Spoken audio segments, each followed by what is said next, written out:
Hi, can you hear me? We're not hearing you. Hello, Kano. How are you? Okay, yourself? Can you hear me now?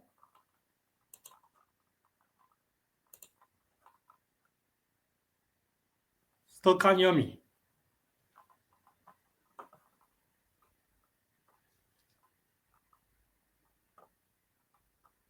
Can you hear me? Yes, I can. Can you hear us? Yes, I can hear you now perfectly. Hello. Howdy. It's so ironic that I'm in a room now with technology experts, and here we are. Technology has its dull days as well. Exactly. Well, each one of these shows, they've got a different character set. It's like, okay, if you go into StreamYard, it's this. If you go into Google Meet, it's that. It's if you go into Amazon Chime, it's thus and such. And Zoom, it's Yeah, one other thing. So like, oof, okay. So it's easy to go in with one setting and that doesn't quite work. yeah, I know what you're talking about. It's when I get invited on a Zoom call, it Mhm. affects StreamYard. Like I got to now uninstall Zoom, then get onto StreamYard, and if I need to do a podcast on Zoom, then I need to, install Zoom again. So I'm like, okay, let me just like put it down to StreamYard. If anybody wants to do anything on Zoom, I'm like, no, just StreamYard, please, if possible. But thank you, Charles and Rox, for coming on to the show. It's a pleasure to have you here. Much appreciated. This is actually the first time of the show since I've had a duo on the podcast.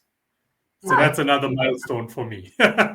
That's another milestone. I'm not sure, is it like, since it's the first time on the show, I know authors have collaborated, on many books, but is it the first, like, is it a trend now for like authors to collaborate the way you guys do and to come onto a show together? So Just we're like out of actually curiosity. we're actually co-authors. So we work on all of our books together. We have an LLC partnership for all Okay. of our stuff, and so that's we write that way. It's just how we work. Okay.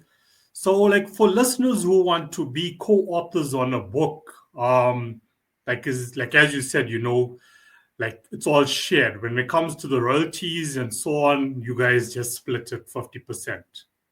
Yeah. It's all Correct. even. It's all even. Okay, cool. No, thanks for that. So before we get to the books itself and your creative journey on actually composing the books, let's start with history about each of you. Um, you know, till the time that you guys actually came together. Rocks, we can start with you. Being an author, was it something that you always wanted to do with your life, or was it something that came on, at a later stage? What an interesting question. So, actually, the truth of the matter is, at one point in time, I hired Charles for a job at a company that I was working at Many moons ago. a while ago. And so I hired him, and we ended up working together in the environment for a technology company. And Okay. so we really weren't writing at that point. Then we moved from one company to another and kind of played leapfrog, going to different companies. You know how you do when you want to change jobs. And then we Yeah. did start writing non-fictional materials. We wrote ups, we wrote white papers, and that kind of stuff. And Okay. that's but the problem with the white papers and the tech manuals is they're out of date almost as fast as you can write them. And so Yeah. the Auerbach people were like, "Okay, can you do a refresh on this?" I said, "It's only been out a couple of weeks practically." And they said, "Well, yeah, but it takes longer. Than, so would you?" And I got fed up with knocked off. And Rox was like, well, "We're not done yet." Okay, so that was sort of the last warning. I should have known better. But she shows up a couple of months later with a draft of a fictional book with technical details baked in, and I have to admit, I was tempted, but I'm like, oh, I'm not quite sure. The closing argument that she gave was, we can kill people, Charles, and not go to jail. Okay, So that was that one got me. All right, fine. So we lined up some people that we didn't really like, and they became the bad guys that are no longer part of the fictional world. So technology has played a huge role in both of your lives, till date. It's something that you Professional could careers. yeah. Absolutely. Part of our professional careers. Yes. Okay. So with how technology is evolving in modern day and age, what's your guys' opinions and thoughts about it? Well, Is it evolving in a positive way or a negative way? Well, we look at technology objectively. We try to be able to figure out, okay, what does it do? What's the good stuff? And then we put on the Charles hat, and then I try and figure out what's the bad stuff that could happen. And so when I put the Charles hat on and start looking at the difficulty, the horrible things, the cryptocurrencies that are being used for money laundering, and the ransomwares that come through, instead of pushing good stuff to people, it pushes bad stuff and holds them hostage for a ransom. So that information kind of permeates our thinking. It's just, I've done it for so many decades that it's, this is, I look at this and I analyze. I look at it, analyze them, and it finds its way in to the story threads as real technical threats. But we use fictional characters to be able to highlight the story thread and make it an enjoyable read. So since you mentioned cryptocurrencies, some will say that there's a lot of pros, with it as well, or with blockchain in general, making the world more decentralized. Would you see that as like positive for us as humanity? It's potentially very positive. The problem with it is it can be hacked. Anything that can be hacked has a potential threat side to it. And so it's a matter of, can we have the discipline? Can we have people that we trust? Do we know that somebody's not going to go, set up and scam everybody's life savings only to fold up the tent and walk away? It has potential. Yes, all technology has potential, and it has potential most times for very positive things. It's only the people that want to take shortcuts, that want to take advantage, that probably were bullies in the schoolyard when they were 4, that want to break things. Yeah. I guess this will be a good time to bring up artificial intelligence because you mentioned shortcuts. This is normally a question I bring up like at the end of the show. But as you said, with people attempting to take shortcuts to monetize work easily, we know Amazon is a flooded market. Actually, any market out there that sells digital products, there's technology now with artificial intelligence. I can create an ebook in 5 minutes. I can upload it on Amazon and I can monetize it. How do you guys feel as traditional authors about that? I have to disparage that as much as I'd like to. It's not something that I favor. It is. It's cheating, and it's it's that 5 minute your comment. Well, in 5 minutes I can have an ebook and upload it, and then wait for the royalties to come in. The problem is it reads like somebody hacked something out, slopped it up, and it wasn't graded, it wasn't proofed, it wasn't sanitized for human consumption, and that's the problem with the AI material. But yes, and some of the we track the AI stuff, get it as a CTO for our small press company. Say, all right, can we use this, and how? And how can we use this responsibly? So, sometimes it takes you take the dark side of the technology and kind of weed through it to find what's useful, practical, and enjoyable for people to consume. We've been hit with people who say, "Here, I'll do a review for you in 20 minutes," and it came back pretty much that fast, and it was all wrong.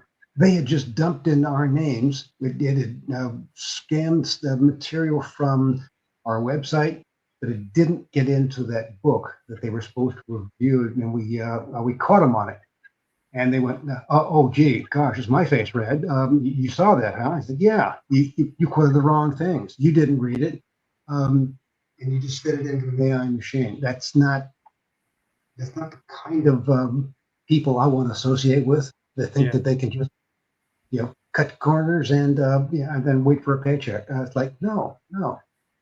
So AI is interesting, from the perspective of, it artificial intelligence reads everything it can get its hands on. It consumes everything. Therefore, when it is given something back, it can be a summary of something that has already been done. So it's taking somebody's creativity and capitalizing on it. And as you say, you can publish it immediately. Well, is the original creator of that being hurt because of that? Is their intellectual property being pirated, sabotaged, whatever the word is that you want to use? And is that a problem? Can it be a helping hand? Sure. And you see lots of little commercials from different organizations like, write an email newsletter to all of my fans about my new product, and it just whoops it out in seconds. That's different than an entire book. Yeah.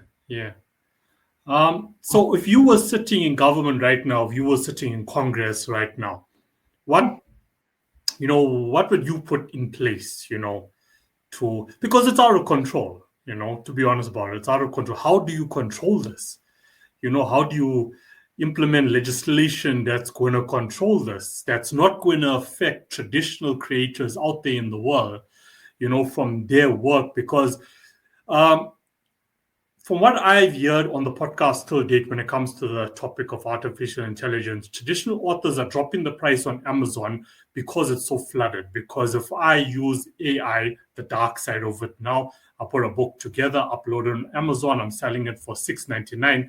And then I've also got an author now who spent the last year also now putting a book together. He has to now drop that price to like $3.99, $4.99 just to get traction on it. So that's how they're getting hurt in that way. And the second way that authors, that any form of creative is getting hurt is that they're giving up on themselves. They're like, I'm not going to spend the next year or two, being, living my dream, putting my heart and soul into this book just for a good percentage, which is probably millions of people out there globally right now who are just doing it so easily and monetizing more than I could. So how do I sustain myself? It's so what would like you say, just throwing it out there, like, how do we control this? I don't know that you can control AI per se. You can't control technology. I think the difference is people like Amazon actually have it on their website now. When you upload a book, you have to claim whether or not it has AI content. So at least the buyer knows whether or not they're getting the actual creation or they're getting something that was AI generated. That's one thing.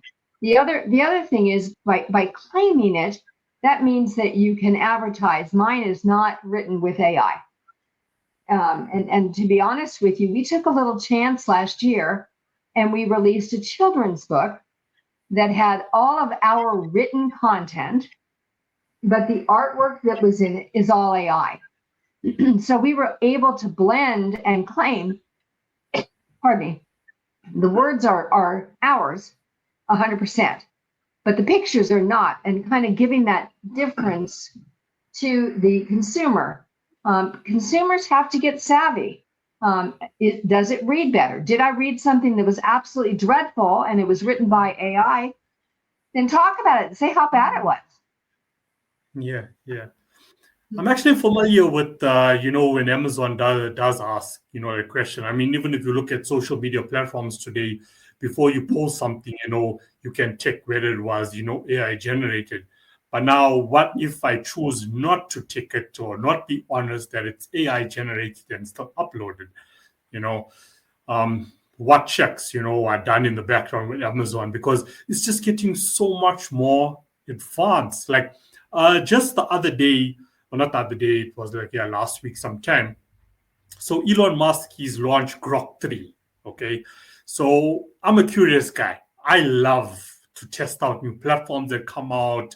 Whether I'm going to use it or not, it's just that I want to keep, my foot in that pond just to see what happens, how it progresses, what can it do, what can't it do. So I ended up getting on the waiting list to use Grok 3, and I went on and I was blown away. When I compared to ChatGPT and DeepSeek, I was like, wow, wow. And if I become a master at prompts, and this is me now, watching all these YouTube videos of all these influencers and what they're doing and so on. If you become a master at the prompts, it is so hard. For me personally, this is my opinion, it is so hard to differentiate whether this was done by a computer, a machine, or a human. It's a difficult one. It's a difficult one. And my main mandate, with what I do and with the podcast is, I don't want creators to give up on their passion. I'm here to say, and with the guests that I have on as well, don't give up. Don't be, bullied by technology. Use it, as you said, Charles, responsibly. See where you can use it. I'm not saying completely ignore it, and be ignorant that, it's not going to be a part of the future to come. You can still use it responsibly, but still put out original work. Still do your thing, because I truly believe that if you put your heart and soul into it and your heart is in the good place, you will succeed. It'll take time, but you will succeed, doing what you love. Yeah. And I would actually liken that to artwork. If you buy a piece of art that was written or that was painted, drawn by a master, you're going to pay an expensive price for that artwork. If you buy a reproduction or a print of that, you're going to spend lots less. And I kind of think that's where eventually it will go. Creatives shouldn't be discounting their work if their work is good, because the cream will rise to the top. I honestly believe that. Yeah, no, 100%. And I mean, there's billions of people in the world, and every one of us as creators, we will find our audience. We will find our community, just like the two of you. You have your set community. No matter what you push out, you will always have a community behind you to support you. So thank you for your input, on the topic, a very critical topic, in this day and age that we're living in. So let's move over to you guys' books, the Enigma, the series, what started all, what it's about. You don't have to share all the details. Of course, we want people to purchase your work to support, your creative journey. So let's jump into that, wherever you would love to start. Okay, so the press release that was forwarded to you, where we had, and this is, I'm going to tie this back to the AI conversation we just came off of, because we got first place in techno thriller for the Enigma Force. Now, that's the second book in the trilogy series, the Heirs. And when that award came in, it was ours.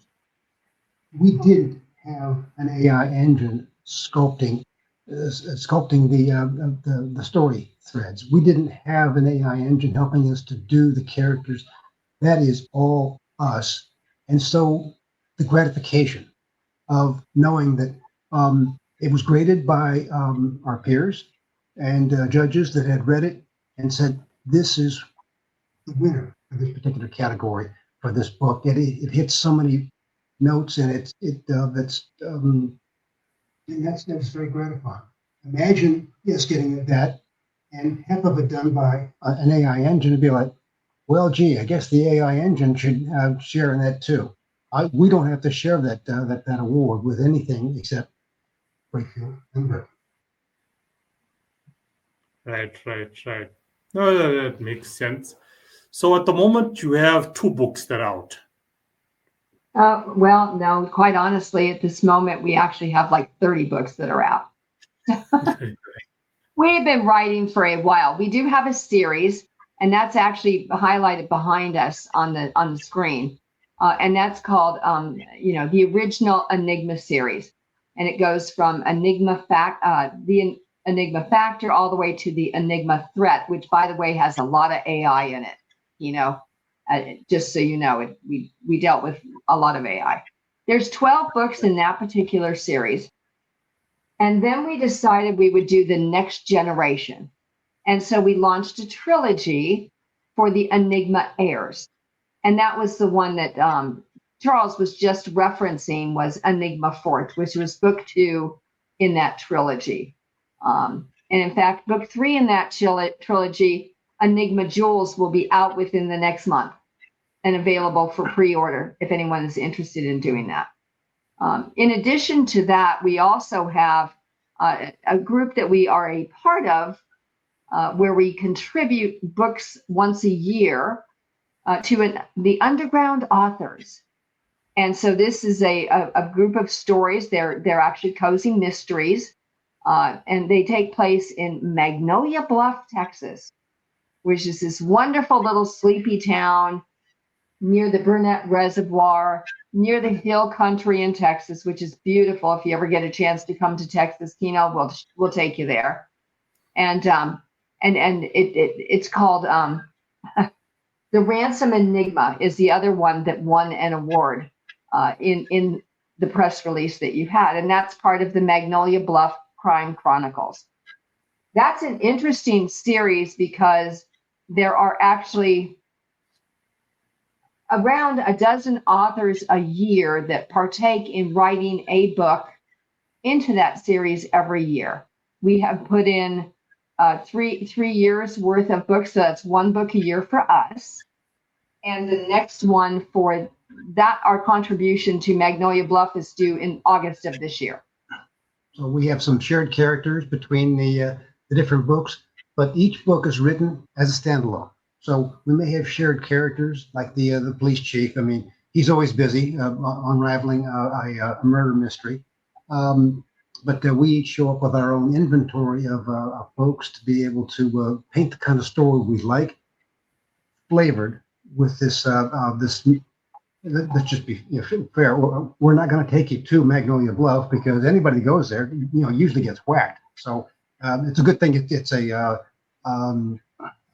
fictional town that has so much crime in it that it's hard to believe.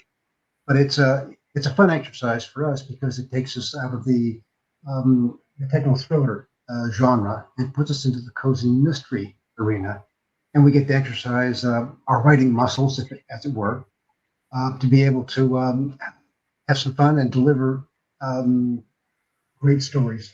And the award helped reinforce that we're on the right track from our writing abilities. Yeah, I am enjoying how you guys have put this together. I am. I am. There's really being creative and innovative as well.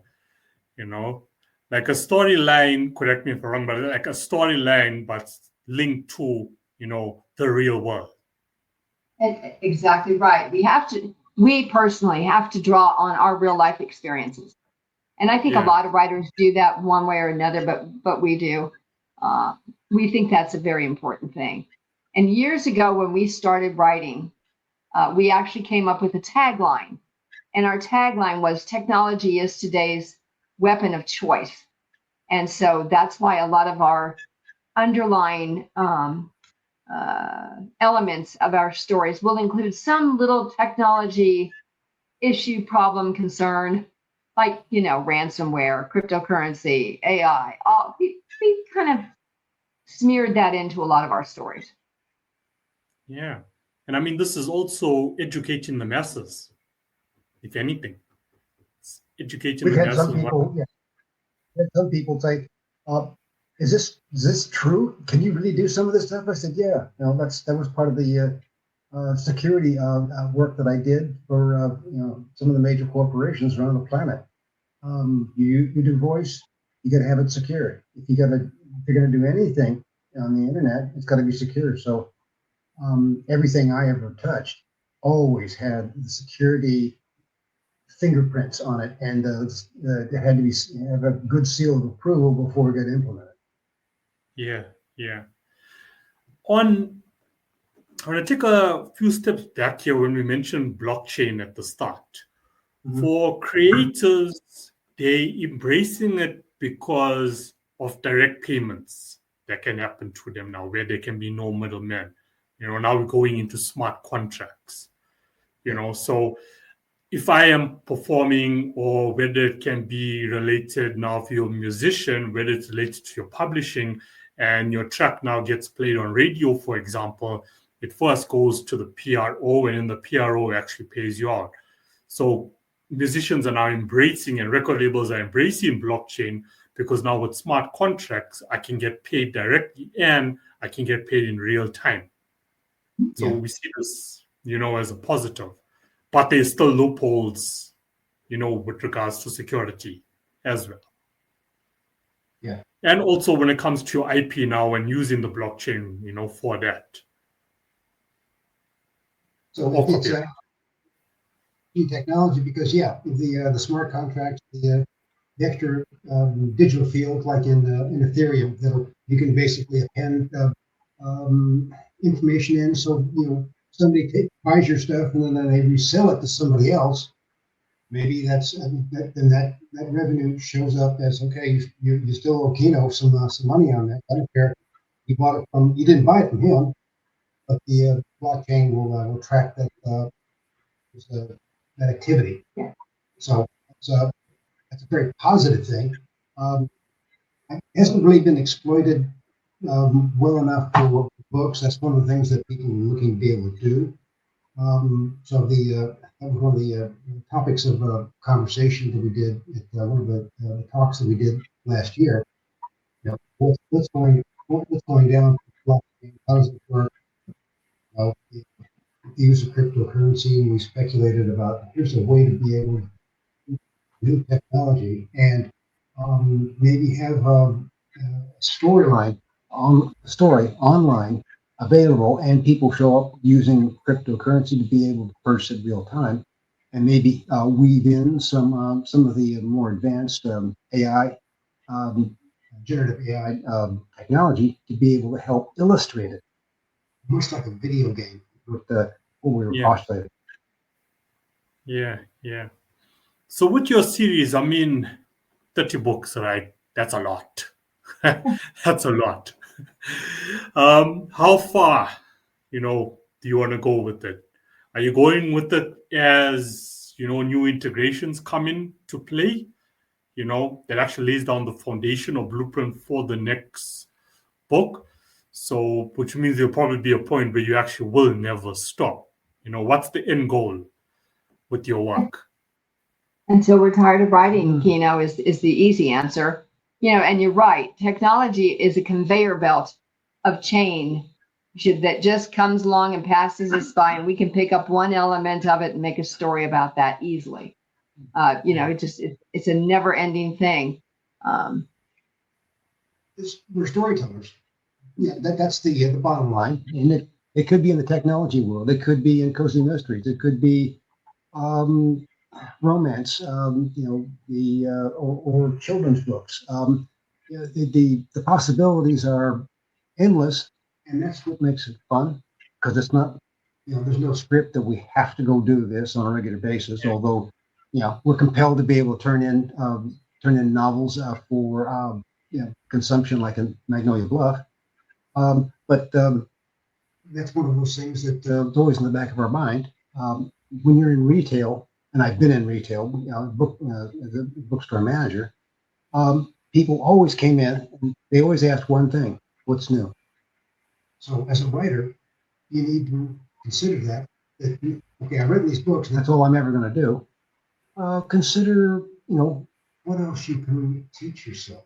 And that's this. You may find this amusing.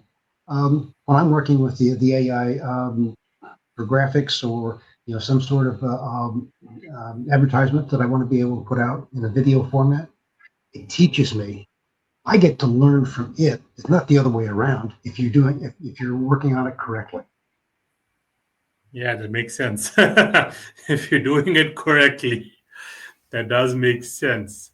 So when it comes to now the global awards and awards that you have both won, when it comes to the metrics of it, okay, creative writing versus how you're marketing it, how does it stand out, to the audience?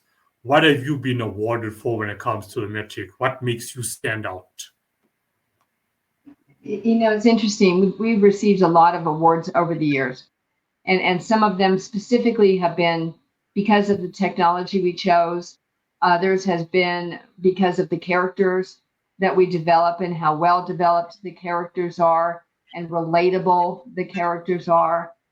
We've also gotten awards for we produce book trailers for most of our books, and so we've had awards for our book trailers.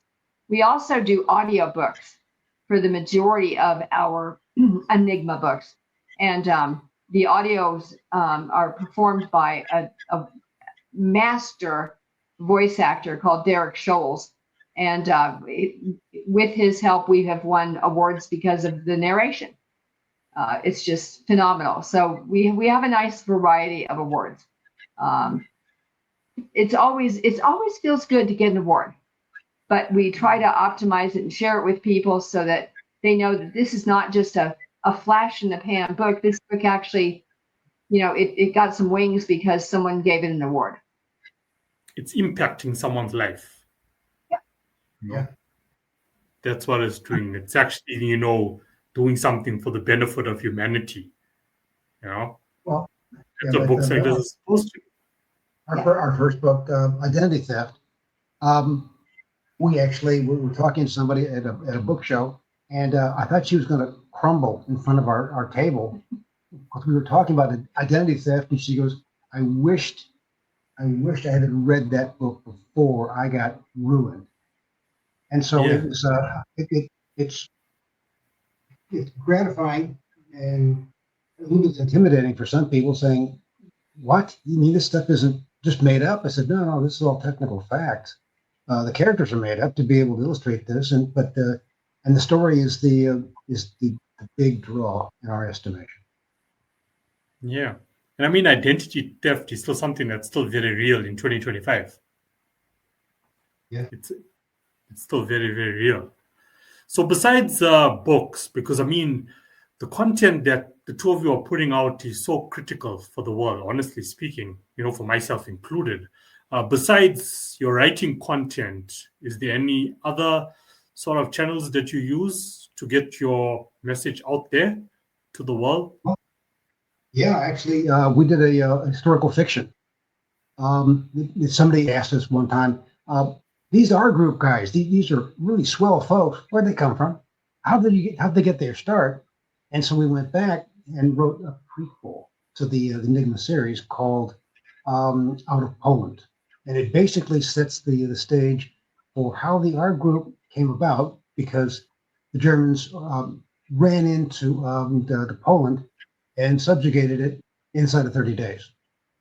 But these three patriots, even though they saw their country humbled, they swore to hit back, and so they stole an important piece of telecommunications equipment from the Germans, the Enigma machine, and got it to the Brits to be able to help break it. But before they did, they made a copy and basically learned its secrets and became their own information dynasty. And of course, their moral high ground is based on the fact that the tyranny of an aggressor has to be fought all the time, and that's what the art group does in the first 12 books of the series. There was a movie about this, if I'm not mistaken, Enigma. Yeah. Now I'm connecting dots because I was actually going to ask you, Charles, why are you so into World War II? I recall watching a movie about this. So this was that machine, so that predicted, the next moves that the Nazis were going to make, something that sort. Yes. So what the Enigma machine would do, it would take normal text and then through a keyboard and a series of rotors and some mathematical algorithms, it would scramble the stuff so it was unreadable. And they would send this in a wireless mode, and the guys on the other side would take that information, feed it in, and basically take that gib and turn it back into written commands. And their communications were unreadable. You couldn't intercept it, and at that point in time, they had the upper hand. And so that's why the breaking the Enigma machine, the code, was so important for Europeans to be able to get that to that stage where okay, they were reading it as fast as they were reading it, and the Germans didn't know. And so it was there were several things where it's a remarkable set of circumstances when you have the genie out of the bottle, as it were. Yeah. This just shows us, how advanced technology was even back then. You know, Yes. I mean, wow. Now you asked about other media. We've actually taken that out of Poland and turned it into a screenplay and shopped it for a couple of different places that have given us some good praise. We haven't won the top slot. We haven't had a producer go berserk and say, "OMG, how much? We need to buy it, and we're gonna put it on the silver screen." But we like the different medias. We like the challenge. Okay, that's there it is. Yeah. Interesting. Well, thank you for refreshing my memory. Now I know, okay, the name Enigma, where it came from, because I definitely watched that movie. Definitely. So, what's your like, Charles, for you personally? What's your, I don't know, what's your takeaway from World War II? What excites you the most? It wasn't a great period, but like, what excites you the most? Or why World War? I'm a student of World War II. I find it fascinating.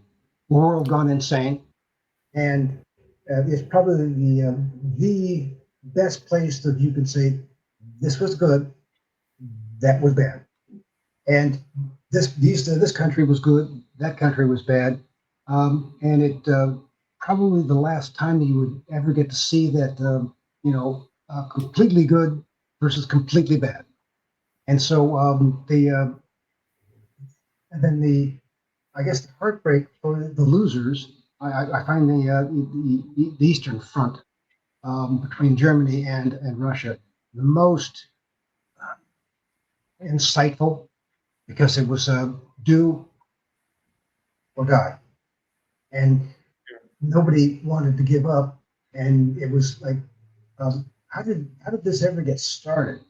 Is always the question that pops in my mind, and you read through this, and that kind of gives you that taste of what in the technology world, where it's like, how did this get started? Cryptocurrency, and the banking system terrified of it, completely terrified of it because they don't know how to be able to manage it, and there's a way to be able to get around it.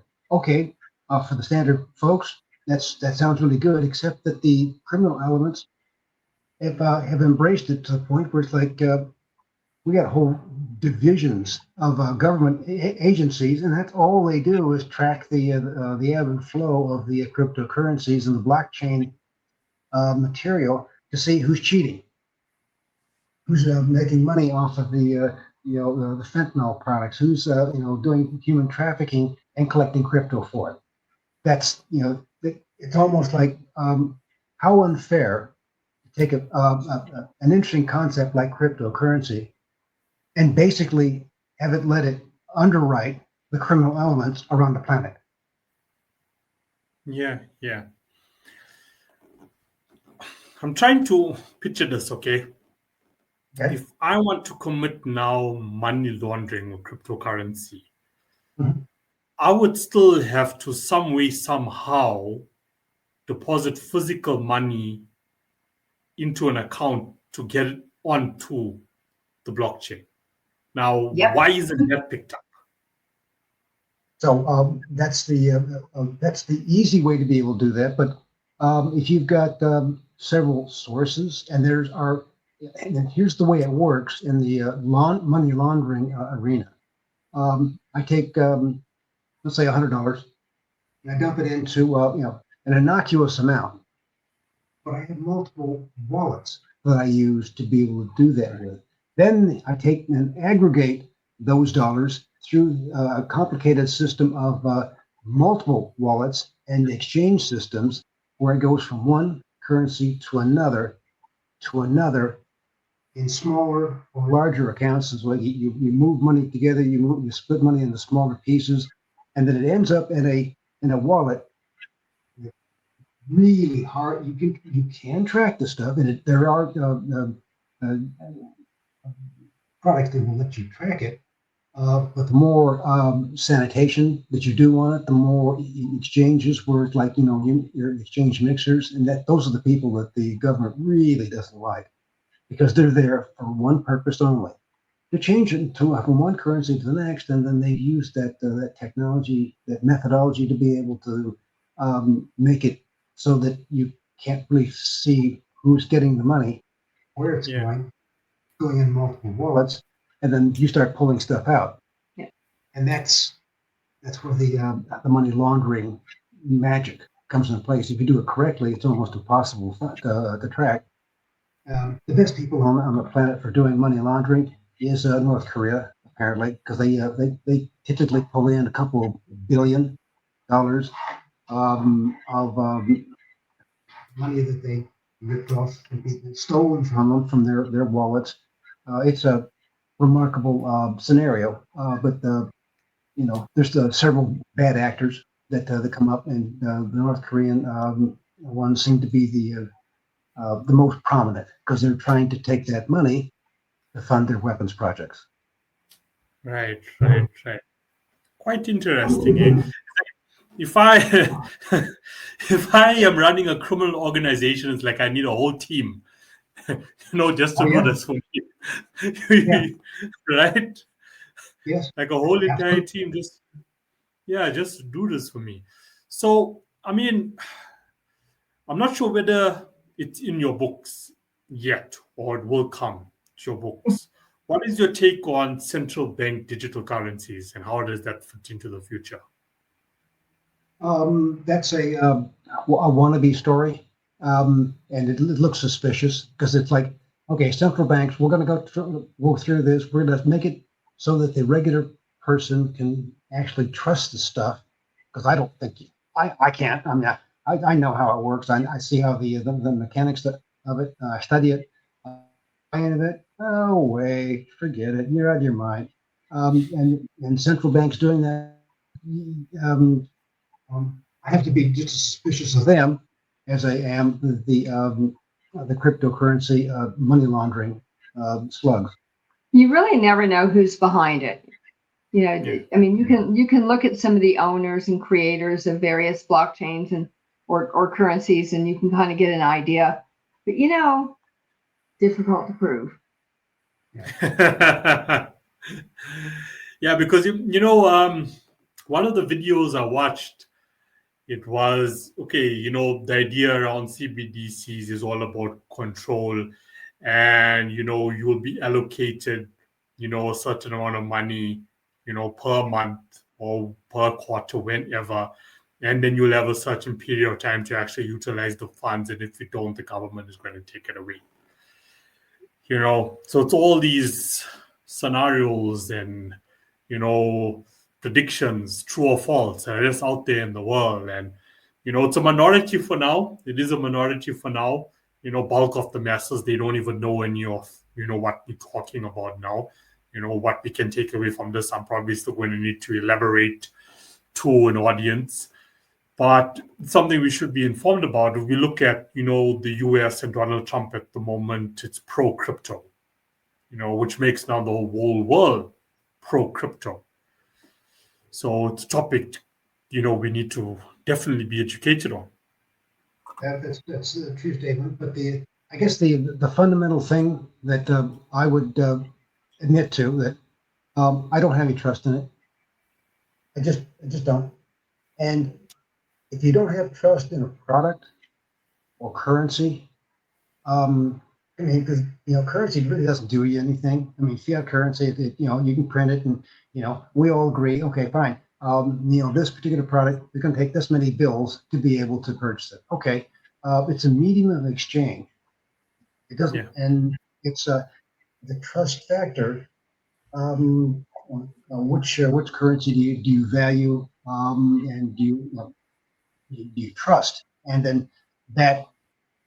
And because for the decades that they spent making sure that it is trustworthy, it is something that can be, I can save it, I can spend it. They also engineer the inflation so that they're ebbing away at your dollars.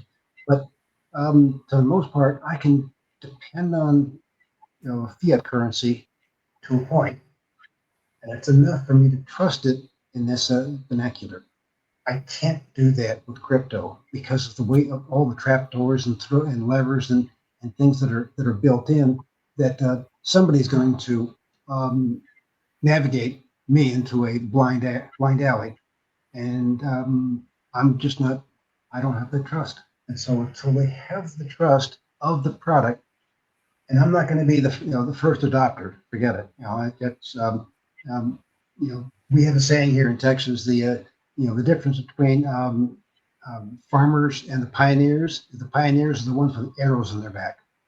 So I'm not going to be a pioneer. I'm going to be a farmer after it's been sanitized, because by that time all of the kinks have been removed.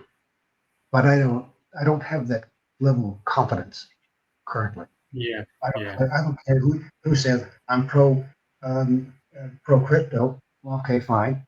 There's several people like that saw all their savings leave in a matter of seconds. Yeah. I actually had an author from Canada who said it's an illusion. It's an illusion. Yeah. Well, it's the greatest Ponzi scam I've ever seen. And the Ponzi scam is, are you familiar with the Ponzi scam technique?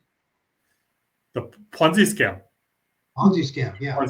But I mean, if you want to, share some insight on it. Yeah, there was a gentleman by the name of Charles Ponzi, and he figured out, and this is an old, this is like over 100 years old. This technique. I got this swell thing for you to buy. Here, I'll give you 15%, 20% return, and money comes in, and you pay off the money that you promised. And people go, wow.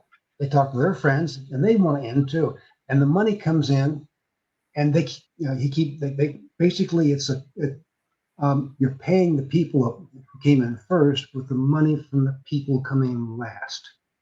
And as if the money flow does not continue to grow, and people start getting antsy and start saying, okay, well, I want my money now.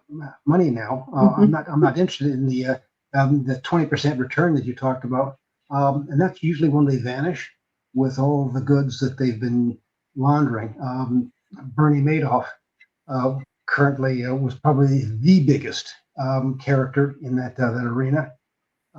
He got caught giving too much money, paying too much money out, and all the beginning investors started leaving, and of course the money dries up. The people coming in are ruined because they thought, I could make this work. So the Ponzi, the cryptocurrency looks so much like that. And how many times have you seen? This cryptocurrency, this new one came online last year, and they're all gone. They're looking for the people who were marketing it, and they're on these nice big ships in the Mediterranean, floating around, having a good time because they stole everybody else's money. So, the crypto is closed. And there's nobody getting away with it because they get away with it for a while, but it's a funny thing about getting away and getting the money and then getting away. That's always the trick, and that's one of the story threads we like to camp onto when we're doing stories. Yeah, no, thanks for sharing that. It's a world that you just have to be so vigilant in. You know, you just have to be so vigilant. I can't recall the name of the company. I know the owner was Sam something. I Sam mean, he's Bankman, Dave yes, Fried Bankman. Sam Yeah, Bankman. yeah, Yep, yeah, there we go. yeah. He did the Look same what thing. happened there. Yeah. Yeah, And it was he was handing out money faster than when he could bring it in, and then slopping money, pulling money out of the Alameda research, just because he said, "Hey, do it like this." They all fell in line. They all did everything, and he's going to be in jail through to the next century. So that's a good thing. What they say, pays to advertise. yeah, no, 100%. Thanks. This was quite educational. So, you guys are self-published, or do you work through a publisher? So we have our own small press. Small press. Okay. Mhm. And how's that working for you? Is it more recommended than looking for a publisher itself for independent creative author that's, up and coming at the moment? It just depends on someone's preference. Years ago, when people were with the big publishing houses, they were spoiled. They were cared for. They were taken places. They were, put on TV shows. They were doing that, and the publishing house did all the marketing for them and everything else. Well, that doesn't happen anymore. So people are moving into small press or a small publishing company where they can get that kind of support and service. The hardest thing, truly, about writing a book and making sure that people are aware of it is the marketing side. So marketing, is probably, unfortunately, it's probably 80% of what you have to do. Writing's very small compared to the marketing that you have to do. So we have our own YouTube channel. We publish different little shorts and things like that on our YouTube channel. So if people want to follow us, Enigma series on the YouTube channel, we so invite them to do that. Well, one of the things that Kino, we've been told several times by authors who got picked up by a publishing house, they groused about it and they have gone to become indie publishers. They basically do it themselves. And the reason was creative control. Yeah. Well, that was what they got was, okay, here's my manuscript. I think the cover still will take care of it. How much advertising are we going to do? Well, you're going to be, the 10th one. And it's like, wait a minute, you've ruined the cover. And you made it, where did the last 100 pages go? Well, we thought you couldn't, the complaint was you lost creative control if you turn it over to a major publisher, because we know what we're doing and this is all we're going to do. And oh, by the way, you need to help market this stuff. Well, what is your schedule? And let us know. And we'll put it on our website to let people know that you've paid for your own airfare to go to a speaking engagement. And the one author said, "Golly, I might as well be self-published if you're going to do all this to me and ruin my stories." So a lot of people have left that arena to have retained the creative control that they lost when they signed up. Yeah, creative control, what we all seek for, where there's no red tape. Just, to know the pros and cons of it both. Rox, you used the key percentage number, 80%. And, to the listeners, I mean, it pops up, each and every week on the show. 80% business, 20% creative work. It works the same in the music industry. Putting that track together requires 20% of my time. 80% is marketing this track. Exactly. You have to focus on it. It is so important. Well, and it's funny. I spoke with a woman last week, and somebody told her she's been writing her memoir, and it's going to be a very, very good memoir because she's been to a lot of places. She's had a very exciting life. But somebody told her book would only have a 6-month shelf life. And so she's like, why do I want to spend a year writing this story only for a 6-month shelf life? And I said, but that's not what you have. If you're marketing all the time, you're extending the shelf life, because how many potential readers are there for this genre, for what you've written? You can't reach them all in the first day that you publish. You have to keep going after these people to make sure that they're aware. The more it's like having the honor to be on your show, Kino, because you are in a different marketplace than we've normally been in. It is an honor for us because now you're allowing us to share our work with your fans. And so it's just part of how it keeps going. Yeah, so critically important. So with regards to marketing, and I truly believe, what works for one won't necessarily work for the next person. You have to find what works for you when it comes to marketing, depending once again, who your audience is, who your target audience is. What has worked for the two of you till date? So we do have social medias that we target. We tend to target the YA and a little bit older group because they're the ones who are most threatened by technology.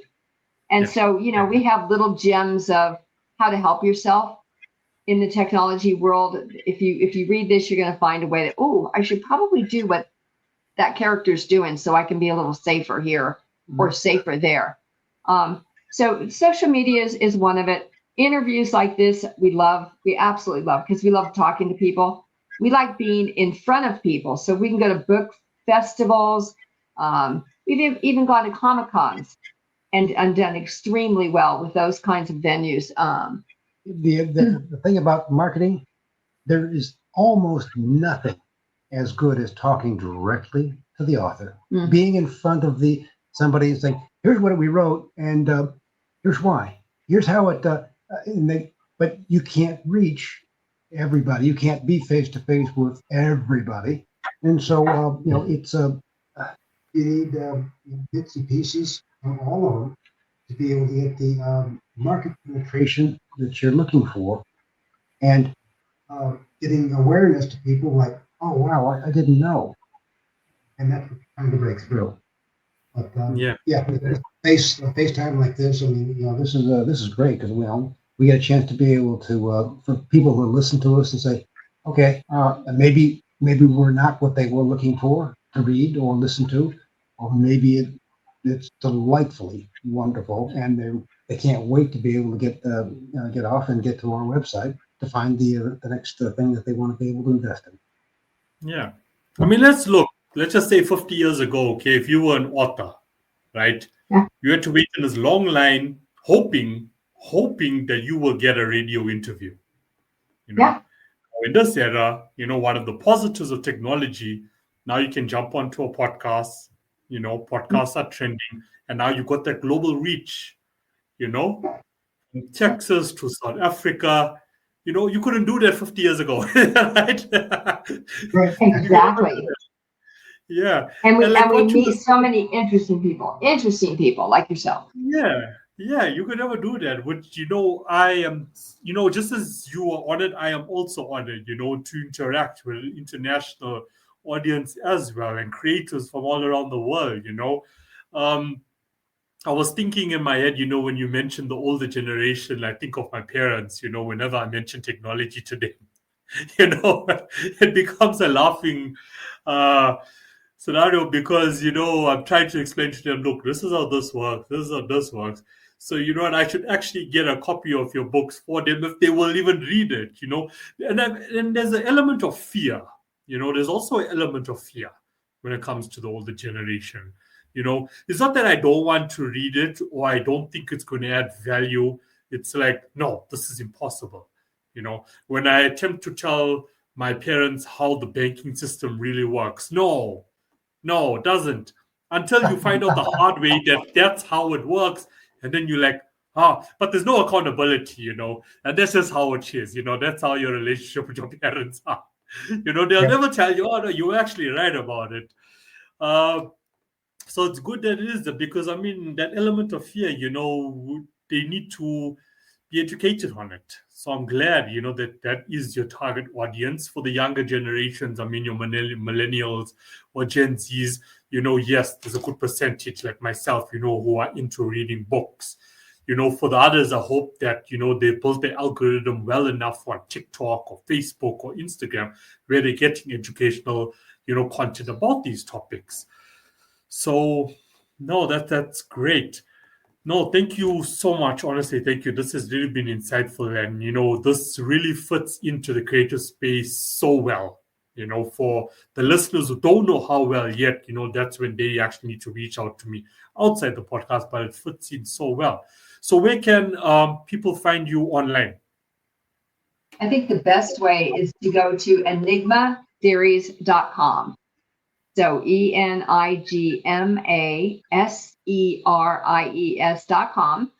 There are samples of our books out there, both PDF files and audio samples. There are book trailers out there. You can certainly link to our YouTube and watch different videos that we've created, which we would love feedback on that. We'd love to have people subscribe to us on YouTube or connect with us, and we'll send you, we email about once a month and talk about new things that are going on, and certainly people can subscribe. And we have free downloads, free downloads like tips and tricks on how to be safe on the internet is one of the free downloads. So yeah, I'm going to sign up. Okay. Good. I'm there. I'm there.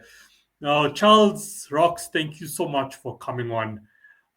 This is one of those conversations where it's like, okay, yeah, it's creative work, but it's also critical topics that we really need to be aware of, and how to stay safe online. Not living with that anxiety of, I got, say, $1 million, in an account or a crypto wallet, and what if something happens? Is it in the right place? And then you just live with that anxiety. So where do I really put my money? If I put it in the bank, okay, how safe is that? If I put it into a crypto wallet, how safe is that? If I put it under my bed, okay, that's not safe as well. The house can burn down. It's one of those times. It's one of those times. But thank you for all that you do and for educating individuals such as myself and the entire world on this topic. Much appreciated. Tino, much appreciated you inviting us in and spending an hour. It was very gratifying to be able to chat with you. You're a lot of insightful questions that I was like, oh wow, I haven't had anybody ask me that one for a while. So I appreciate your knowledge level for for our particular world in the techno thrillers. Yeah. Thank you. Wasn't it? Yeah. Wasn't it? Like with what was given to me by Mickey. Much love to Mickey again. I've started to give him love on the show as well. Because he's bringing us all together. When I read what he sent me, I'm like, okay, we're going into technology. Yeah, so. It was going to be quite insightful for me personally as well, as an individual. But I'm glad, at least, I could relate to it. And for the audience, for the listeners, where to find Charles and Rocks, and it will be in the description as well. But please reach out to me personally for that direction, If you want to take it further, please, Amazon, purchase the books. And I'm glad that you guys also, give free content as well. Well done on that. Unlike, I don't think I've ever had a creative. There's a lot of creatives that still believe in free, just to reel more people in. So keep doing it. Keep doing it. Thank you so much. Thank you so much once again. Have a great day. Bye-bye to your fans. Bye. Bye.